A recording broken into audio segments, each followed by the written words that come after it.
રાજકોટ શહેર cyber crime police station ખાતે તારીખ 20 માર્ચ 2026ના રોજ એક ફરિયાદ દાખલ કરવામાં આવેલી હતી, જેમાં ફરિયાદી દ્વારા બીએનએસ સેક્શન 308(5), 308(4), 351(2), 356(3), 54(61) તથા આઈટી એક્ટની કલમ 66(E), 67, 67(A) ના આધારે ફરિયાદ દાખલ કરવામાં આવેલી હતી. ફરિયાદનો કન્ટેન્ટ એવો હતો કે તેમાં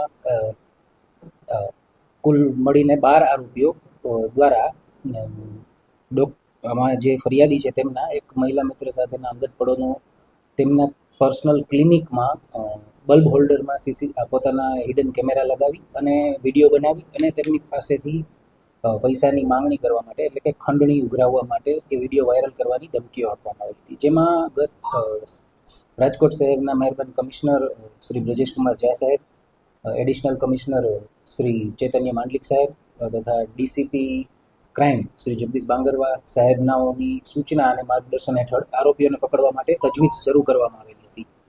જે અંતર્ગત તારીખ 22/3/2026ના રોજ એક આરોપી ડૉક્ટર કમલ ચમનલાલ નાંઢાની ધરપકડ થયેલી હતી, જેમનો રોલ એવો હતો કે તેમણે બલ્બ હોલ્ડરમાં હિડન કેમેરા લગાવી અને તેમના વિડીયો રેકોર્ડ કર્યા હતા અને જૂન 2024માં તેમની પાસેથી કોઈ અજાણ્યા નંબરથી ફોન કરી અને પૈસાની માંગણી કરેલી હતી ફરિયાદી પાસેથી.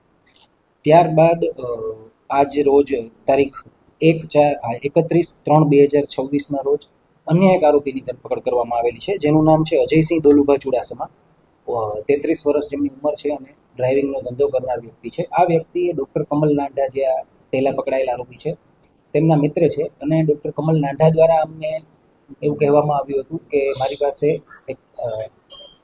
એક ફરિયાદીના અંગત પડોનો વિડીયો છે, જેને આપણે વાયરલ કરવાની ધમકી આપી અને તેની પાસેથી ખંડણી ઉઘરાવી શકીએ એમ છીએ. એટલે આ કામમાં અજયસિંહ દોલુભાએ કમલ નાંઢા સાથે મળી અને હિરેન મકવાણ, કે જે અજયસિંહના પ્રેસ સત્યની ગર્જનામાં પાર્ટનર છે, તે મળી અને હાર્દિક ડોડિયા, આમાં 4 લોકોએ ટુકડી બનાવી અને કાવતરું રચી અને તેમની પાસેથી ખંડણી ઉઘરાવવાનો પ્રયત્ન કર્યો હતો. જેમાં હિરેન મકવાણા નામના વ્યક્તિ રૂબરૂમાં આ કામના ફરિયાદીને મળેલ અને તેમની પાસેથી 25 લાખ રૂપિયાની માંગણી કરેલી હતી. અજયસિંહ ચુડાસમા છે, એનો ગુનાહિત ઇતિહાસ ક્યાં પ્રકારનો છે? શું કહેશો? અજયસિંહ ચુડાસમા જે છે, એમના વિરુદ્ધ મારામારી એટલે કે આઈપીસી સેક્શન 323, 326 જેવા 3 ગુનાઓ દાખલ છે.